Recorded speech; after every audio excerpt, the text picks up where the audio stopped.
Hi everyone, welcome back to Lori's Boston Found, where thrifted is the new black. I have company today. My plan was to do this video closer to the end of the year. I'm filming this on December 16th or 17th. They're starting to blend. I thought it would be really fun to go over my top 20 sales for 2020. If that sounds like fun, stick around. I'm gonna get situated with these guys and I'll be right back.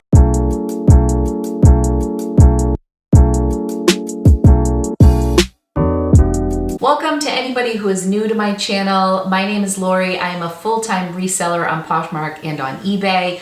I also do a fair amount of direct sales through my website, lorisbostonfound.com. I share my reselling journey over here on my channel. I'm really excited about today's video. I actually sat down and wrote everything out.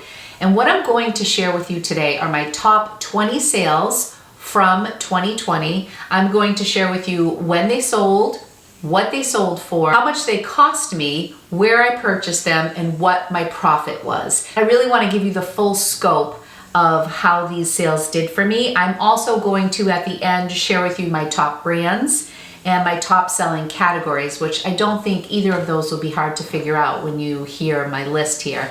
Stay tuned till the end of the video because I am going to make a few announcements at the end. Also, if you wouldn't mind taking a second to hit the like button at any time during this video to let me know you're enjoying it, it really means a lot to me, and it also lets me know what types of video my audience enjoys. So that would be really helpful. And also, of course, if you want to be part of my community, hit the subscribe button. I put out videos twice a week. I'm a little late in getting this week's video out because I did have my happy holidays last week. I'm still recovering from it.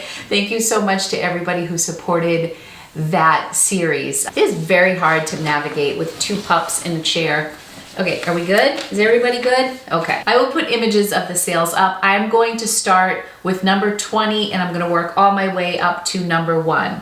So my range goes from a $125 sale to a $400 sale. Let's start with the first item that sold for $125. And that was this vintage Coach Winnie bag.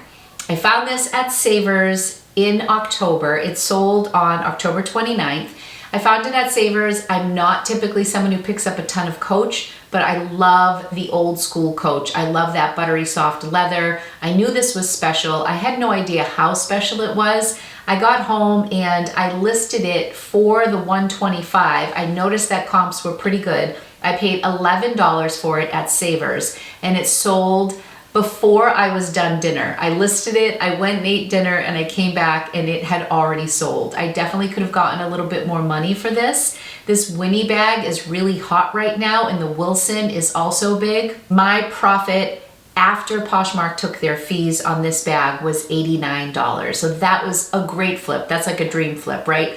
Sells for over $100 within 30 minutes of listing it, and it was not a bad buying cost. The next item that sold were these beautiful classic black Prada heels.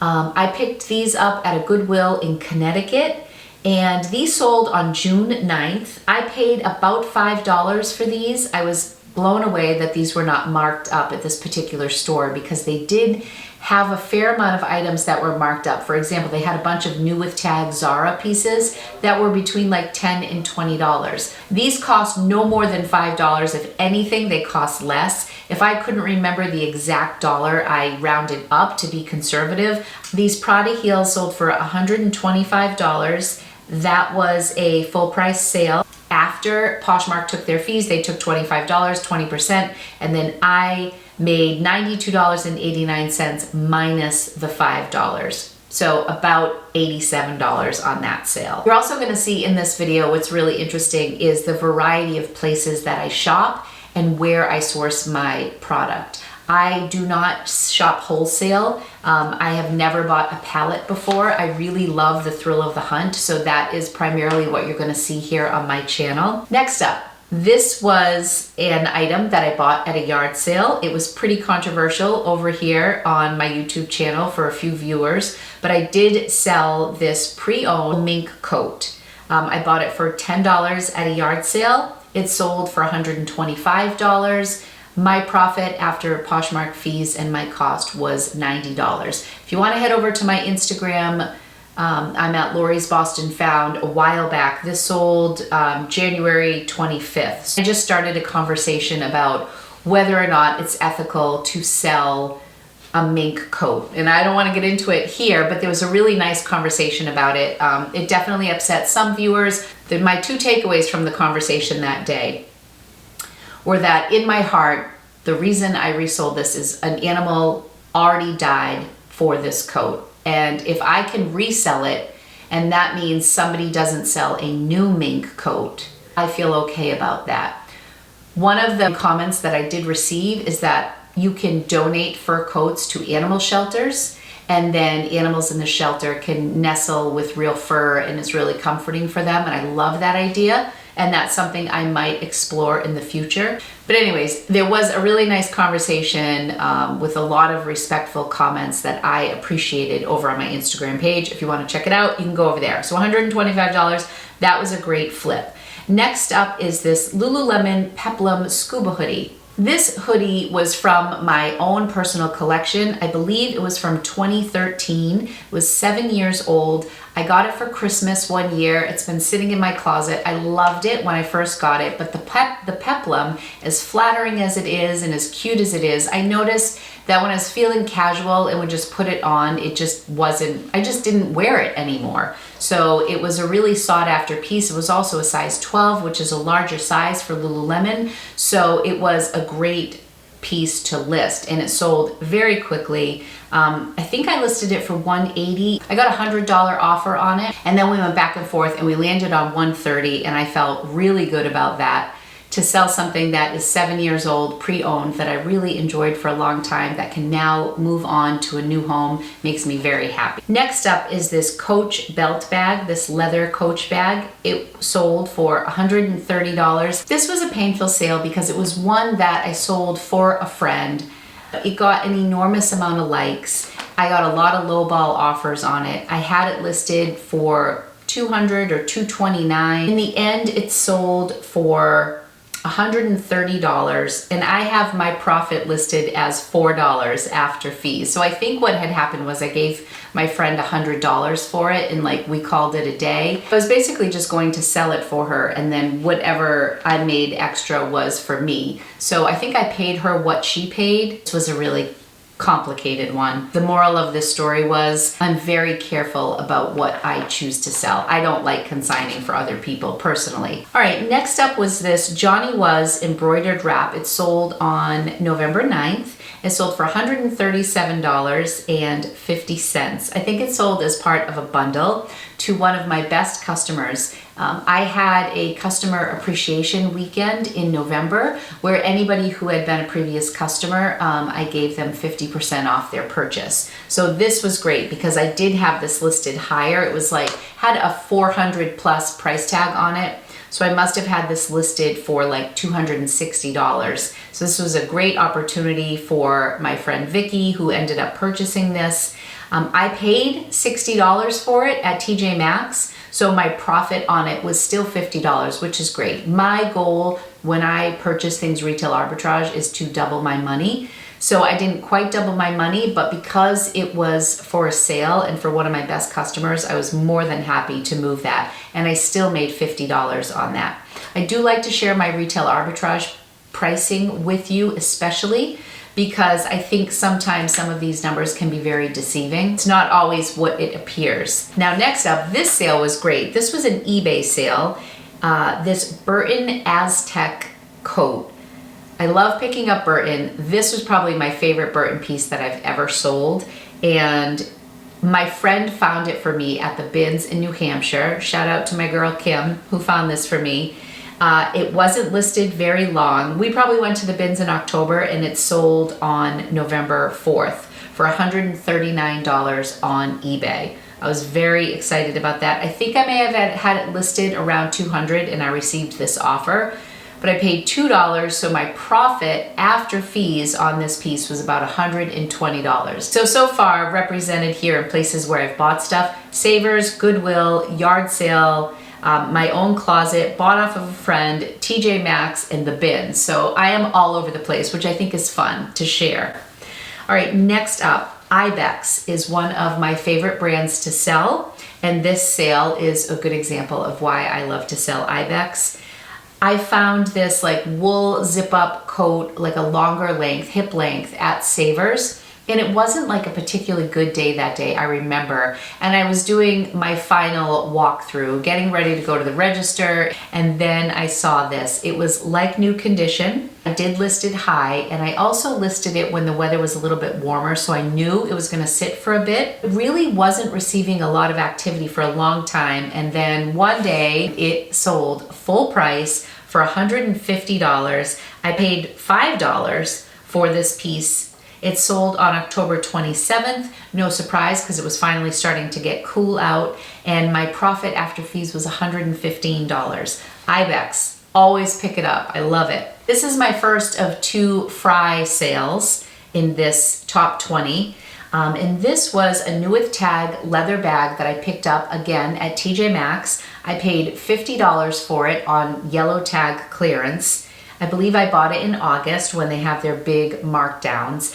And what's interesting about this bag was I bought 2. I kept one and I listed one, but all the other Frye bags around were priced at like $76 and they were marked higher, or $59, $69, $79, and these were marked $49. So I was very happy to find a couple that had been marked down like an additional 20 from where everything else was at. And that's something I really like to pay attention to. I do like to pick up like these one-off pieces that may be an outlier within like a markdown section. So I took advantage of that. This sold for $150. My price was $50. I ended up profiting $70 after fees and my cost of goods, which is perfect because I paid $50. I more than doubled my money. The next item that sold, I did not double my money. I wasn't as excited about this sale, but it was the first time I had ever found the brand Filson, and it was this Filson Journeyman coat. And this was a standalone clearance item. I didn't see any others. It was $75 on clearance. I think the original price had been $200. It sold for $153. After fees and my cost of goods, I only made $47.40, which really isn't bad. $47, I'll take that any day. However, $75 was a big investment for this coat. I did want to test the brand, so no regrets. It did sit for a while, and it was a big coat, so it took up a fair amount of space in my inventory. Those are all things that I consider before I make a retail arbitrage purchase. I currently have a really nice leather Free People bomber coat that I paid $89 for, that I have priced at like $300. That also is not moving. I bought that at the rack. I'm starting to wonder if that was a bad investment, but we'll see. I'll let it go through this winter season and we'll see how it does. Okay, next up is a fun sale. You may remember last week I did an unboxing of Kim Kardashian's Skims Cozy collection. I had bought some of the newer pieces. I bought the joggers and a pullover quarter snap top that I love. The joggers, I just wasn't impressed with them. I thought they added a lot of bulk to my not so thin frame already. I just didn't love the pants. They cost $88. I was considering returning them, and just for the heck of it, I looked online because her stuff tends to sell out pretty quickly, and they were sold out completely. And then I went on to reselling platforms and nobody had them in a size large, which was what I purchased in black. And the comps were anywhere between like $125 and $200 for these pants that I paid $88 for. So I said, what the heck, I'm going to list these for $160 and just see what happens. It was very little movement on Poshmark. I got a few likes and I think I sent out like a 10% discount offer with free shipping. I wanted to at least make my money back on these after fees, so I had to sell them for at least about $120 to just make my money back. So I listed them for $159.99, just a penny less, over on eBay, and they were a full price sale after only being listed for a day, maybe 2 at the most. $159.99, the Skims Onyx Cozy Joggers, sold on December 16th. I paid $88 for them. After eBay fees, I estimated eBay fees at 20% as well, just for the sake of this video. I think eBay fees are a little bit less than Poshmark fees, but I like to err on the side of conservative. I would rather make my profits look like less than like more. I always err a little on the side of being conservative. So they sold for $88. My profit after fees was about $40, so not bad. The pullover cozy knit top that I decided to keep was $78. So I kind of look at it like I put this $40 towards that and I only paid $38 for my top. So that's kind of great. I was happy about that. Next up is another Johnny Was piece that I purchased from TJ Maxx. This was a really unique piece. It sold for $170, which was close to $100 less than I had it priced at. It's a Johnny Was camo raincoat. This was beautiful. When I saw this in the store, I was like, oh my goodness, this is gorgeous. It sold on July 28th, probably after a couple of months. I can't remember how long I had it listed for, but I paid $89 for this coat. I have definitely felt that Johnny Was has softened a little bit. Leave me a message in the comments and let me know your thoughts on Johnny Was. I still love it. I still pick it up, of course, but I need to be careful what I pay for it on retail arbitrage. It sold for $170. After Poshmark fees, I was left with $136. Subtract my $89 and I was left with $47 profit. If I'm going by that double my money for retail arbitrage, this is about half of what I had hoped to make. I had hoped to sell it for enough that when they took my fees out and my cost of goods, I was left with at least that $89 that I invested. I was only left with $47. I mean, I can pick things up at the bins that sell for an amount that will give me $47 in profit. So I have to think really carefully before I make a purchase like that. Sometimes it's worth not making double just to drive the traffic to my closet or just to have items that are new with tag or brands that people are looking for. So I don't look at this as a fail. It's just not like what I was hoping for. It's still profit. Okay, next up was something that I purchased at an estate sale. I miss estate sales so much. I don't think I've gone to any estate sales since COVID, and it was something that I really enjoyed doing. I just haven't seen many around. But I picked up this Gucci envelope clutch. This was an authentic Gucci. This collar is like choking me. It was an envelope clutch that was really nice. It did have some scratching on the hardware and it didn't snap. But I went to the woman who was running it. She's like, so many people have asked about this and it won't snap. It's driving me crazy. How about, and she said like $35. And I said, okay, I'll buy it for $35, or maybe it was $40. I have $35 written here, but in my head, I thought it was $40. Anyway, regardless, that Gucci, oh, there goes one dog. Oh, now I can move a little bit. That Gucci clutch sold for $170. I paid $35 or $40. So after fees, I ended up profiting $101. Or if it was $40, I ended up profiting $96. Either way, good flip. Love to carry Gucci in my closet. All right, Lex, we're gonna adjust. Heated up my coffee. Lucky hopped back up. I took a little break. I reviewed my video and I realized like these plants are growing out of my head and my hair looks very wonky today. And I'm probably overexposed, but you know, every time I switch where I typically film from, it totally stresses me out. Like I am so comfortable behind my desk over there. I miss it. All right, we're in the top 10. We have 7 left. Next up, I bought these Rothy's during my Thriftless Februaries, which is another series that's really fun where I track an entire month of just life as a reseller without thrifting. I tackle my death pile, I don't thrift, I set listing goals, sales goals. It was a really productive month for me, but I cheated and I was like midway through the month. I ran into Savers this one day for a short time and I found these limited edition Zodiac Aquarius Rothy's. And how much were they? They cost $11. I got them home, I had no idea what they were, and then when I saw that they were limited edition, I was so excited. They ended up selling for $170. This was when Rothy's were hot, and plus they were limited, so it was all great. I paid $11 after Poshmark fees and my cost of goods. I was left with $125, so that was a really great, exciting sale. Jay started to shovel. I feel a little guilty that I'm recording, but not that bad. Okay, I'm finally by myself on my chair. Okay, next up, this is another good sale. I sold this Melissa Frye satchel that I had bought at a flea market, a local flea market. I paid just $5 for it. This bag sold for $199, and I was particularly happy about this because it had initially been a return. I paid $5 for it at a flea market. It sold to a customer for $159 first time around. It was returned because the customer claimed it wasn't cognac, it was burnt orange. That still remains up for debate. But anyways, then I relisted it, and I believe it was an outright sale, and it sold for $199. So this was a particularly sweet sale.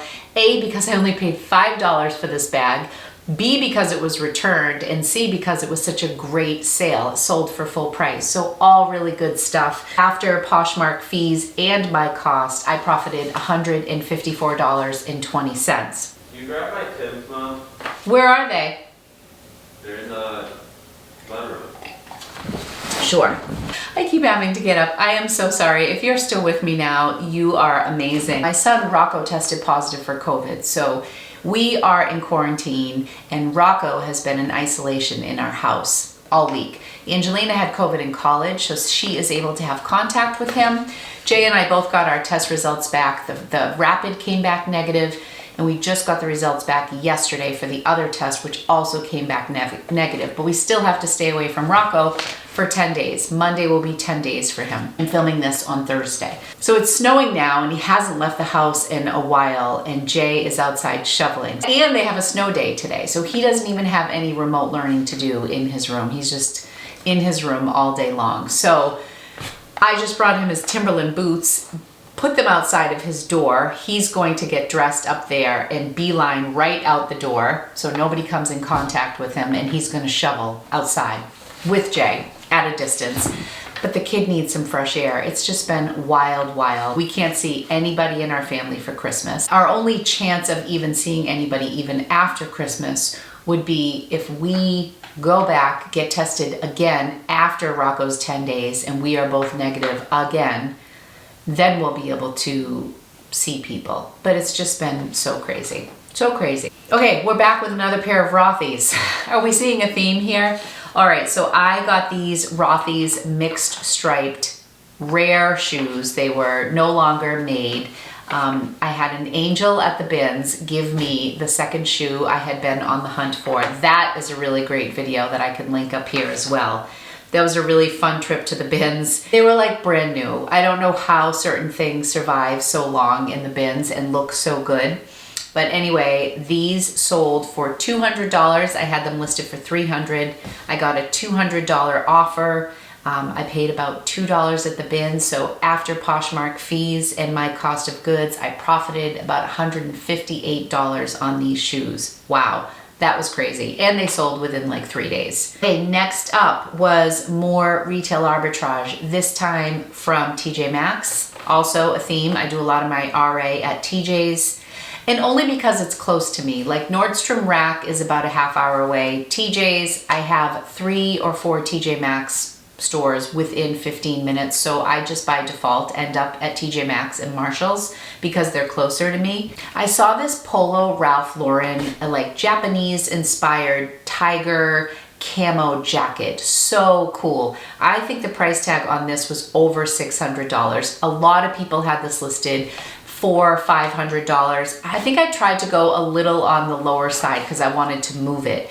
It was on clearance at TJ Maxx for $59. It sold on February 15th for $200. After Poshmark took their cut and you took out my cost of goods, which was $59, I was left with $101. So pretty close to doubling my money there. I think what happens with retail arbitrage, at least for me, is you get an offer and you don't know when that next offer is going to come in. Like I got a $200 offer where I would almost double my money. It's not exactly what I wanted, but do I want to wait around and sit on something I spent $59 on, or just do I want to just take that? So there's more risk involved with RA, so I think sometimes I will take an offer as soon as I know I'm going to be profitable. I don't know, that's just me. How are you with RA? Can you hold out? Like, are you really comfortable just sitting on stuff for a very long time? Are you uncomfortable? What's the most money you've ever spent on something for retail arbitrage? I think the most that I've ever spent on retail arbitrage was on that Johnny Was camo raincoat. I paid $89 for that.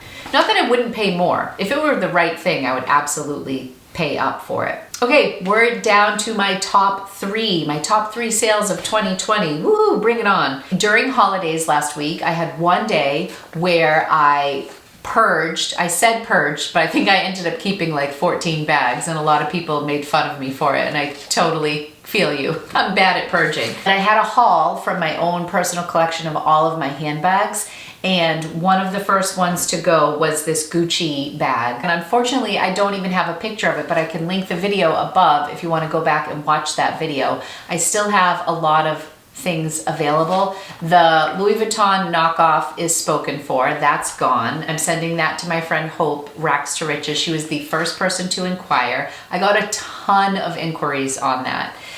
The Kate Spade brown leather one is also pretty much sold. I have a lot of inquiries on that, and I'm just working out billing with somebody. There is a crossbody, like an unbranded crossbody bag that's sold, and somebody's asking about the Cole Haan backpack. But anyways, definitely check out that video. And if you're interested in anything, shoot me a message. I am saving up for a luxury bag, and I think I'm leaning towards the Louis Vuitton, not the Chanel. I just don't think I'm a Chanel girl. I sold my own personal Gucci bag that I had purchased off of Craigslist from somebody, gosh, probably 10 years ago. We settled on $230 plus shipping, so I marked this as a $230 sale. That was a direct sale, so that was pretty much all profit on that. This was one of my favorite sales of the year for multiple reasons. I had never found the brand Giuseppe Zanotti before. I found these incredible shoes. These are probably the most fantastic shoes I have ever held in my hands. They are so eccentric, so much fun. It was a new to me brand, and it was a great sale. I paid $5 for these at Savers on the bottom shelf. I actually think I had a 20% off coupon, but I'm gonna say $5. May have been $4. And they sold on eBay for $275. I was thrilled. So after 20% in fees, which is what I'm using for this video, and my cost of goods, I profited $225 from that sale. Let me know if any of these brands that I'm sharing with you are new to you brands, and if you've picked them up. What is your best-selling brand for the year? I'm curious if you know what your best sale was this year. We usually know what our best sales are, right? Because those stand out in our mind.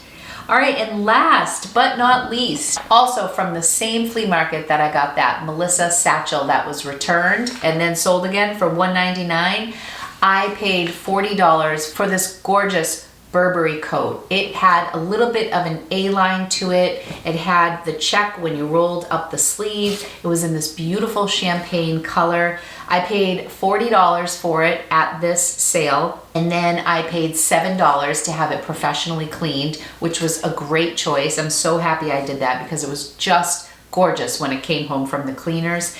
This was a direct sale through Venmo. Now, Venmo is really fun to do direct sales with because you don't pay any fees on Venmo. All of the numbers that I'm giving you, of course, are before I pay my taxes. But as far as fees go, there are no fees associated with Venmo. So even when I bill people directly for items through PayPal, PayPal takes a small percentage. It's obviously much lower. I think it's under 5%. It's like 2 or 3%, I think. Correct me if I'm wrong. But if you go right through Venmo, it's all money in your pocket, which is pretty exciting. So we did $400 plus shipping. My cost was $47 if you include the cleaning. Sold it for $400. So after you minus the $47, I was left with $353. So that was my best sale and most profitable sale in all of 2020. Well, at least until December 16th of 2020. This month has been pretty quiet for me between COVID and Christmas. not being able to go out and source for these past 2 weeks. Running my holidays YouTube series really put me behind the 8 ball with listing. This has been a good YouTube month and not a very good sales month. So I wanted to just bring some light and excitement to my sales because they've been pretty bad this week, and just recap my top sales of 2020. I thought this would be a fun video to share with you. Let me know what you think. Let's go quickly and look at my top selling brands. I have 5 brands that were represented in my top 20 2 times, which I think is really interesting. I sold 2 Frye bags that totaled $349 in sales, 2 Gucci bags that totaled $400, 2 pairs of Rothy's that totaled $370, 2 Johnny Was pieces that were $307.50. However, my profit margins on those were very low because those were both retail arbitrage. And funny enough, 2 Coach bags were in my top 20, even though one of them was very low profit because it was that arrangement with my friend, which was kind of wonky. I am somebody who always says out loud, oh, Coach doesn't sell for me, Coach doesn't sell for a lot. And this right here, 2 of their bags ended up in my top 20 of 2020. So Coach is definitely a brand that maybe I need to revisit. I say this a lot of the times, which is why data analysis is really important, and I am not great at data analysis. Sometimes I talk about how I feel, like, oh, I don't think Coach sells great for me. And then I go back and I look, and the numbers tell me something different. Like my friend Sarah Stiles sells her data analysis dashboard. She does an inventory dashboard and a sales dashboard, and you can input the information and you can see what your numbers are. I also use the app Seller Insight. That is really helpful. Whatever tool you use, it's fun to kind of look at the numbers and actually see what the numbers tell you. Also, really interesting, but again, not a surprise to me, my top categories of all 20 of these things, everything with the exception of the Skims cozy pants, which are just a super hot and trendy thing right now, which you rarely find when you're out thrifting. The other 19 items were either handbags, coats, or shoes. All 19 out of 20 of my top 20 of the entire year were either bags, coats, or shoes. Now Lulu's trying to get back into the room.